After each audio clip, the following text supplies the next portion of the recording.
welcome back to Natal Bee Reefing, and this is an update on the I keep calling it 60 liters, so we'll just go with that 60 liter canister filter run mixed reef. Probably got to think of a cooler name for that if I want to be a successful YouTuber. But anyway, that's what we're calling it now, the 60 liter canister filter mixed reef. There is a new addition down there because I couldn't resist it. I actually went into Nick's aquarium, oceanarium and terrarium in North Lakes, and I was going to buy a pleco for the pond that I have outside to eat algae, and then I didn't do that, and instead I bought that. I'll show you what it is later.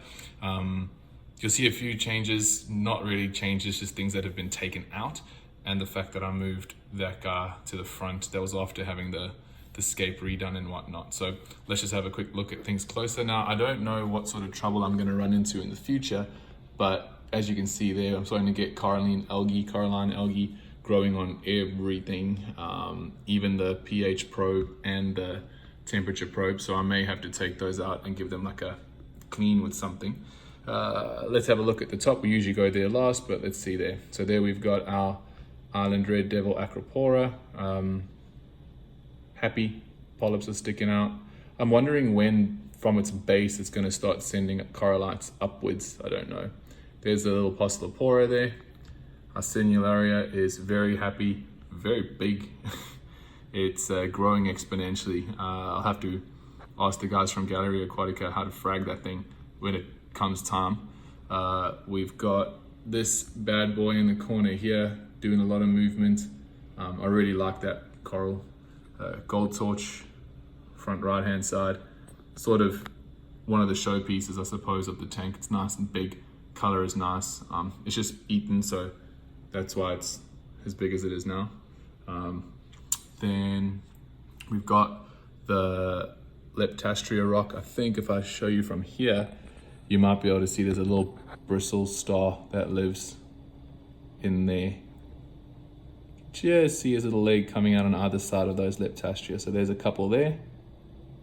And on this side, if JP gets out the way, there's the other one of his little legs there. But I mean, the Leptastria are looking really happy here. Here's some close-up footage of it. It's they're just, I don't know, they're really puffy, really happy, and a lot of it's changed. I think that one might be the John Deere. I think, not sure. I know that this round one back there, I know that's one of the John Deere ones. Sorry, I'm bouncing so much. That's one of the John Deere ones. That one actually got touched by the Kenya tree, which is no more in the tank. I moved him to him or her to the other holding cell. There's some more back there. So it's a really happy, geez dude, really happy, really fuzzy rock of Leptastria. Cespitularia at the back, growing nice and big, nice and shiny. It's happy in its position. We've got the bird's nest, which is like, it's become so thick. Like when I had it in the other tank, it was quite skinny and quite thin branches, but since moving it into here, like it's really massive. Like you can see the piece that broke off when I was moving it. It's a thick skeleton, so I don't know if that's normal but anyway, it looks really nice, really, really thick. Gorgonian in the back. We've got our Goniopora garden here. Our orange chalice, which is getting puffy again, which is nice. It was doing weird things before, but there it is there. Then we've got our clam. And then the new addition is this little clam, which is apparently a Croakia clam, but I don't know anything about these things. So that's it. It's got really nice mantle with the brownish color around the outside, then the blue around the very outside, and then the center is blue again. Can't really get you a shot from the top because there's too much water agitation. So you can try, but can't really check anything from there. Maybe if I move, let's see. If I hold that nice and still, move that one to there. There you go. Until the water actually gets here. So that's the top view. It's really tiny when you compare it to the one that it's next to. But you can see this gross stuff on the top. That's what a skimmer would be removing. because I don't have a skimmer, you get all this horrible slime on top of the water. So I also did something interesting the other day, which was I could never get the pH in the tank over 8.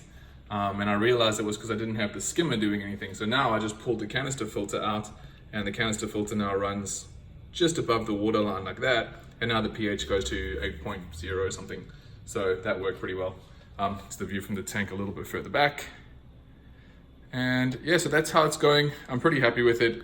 Thanks for watching the video, and I'll keep you guys updated. I've got a couple, I think it's 2 more months before I can put the stuff that's in the quarantine tank in here. I also don't really know where they're gonna go. I'm gonna have to make some decisions. But yeah, cool. Thanks for watching.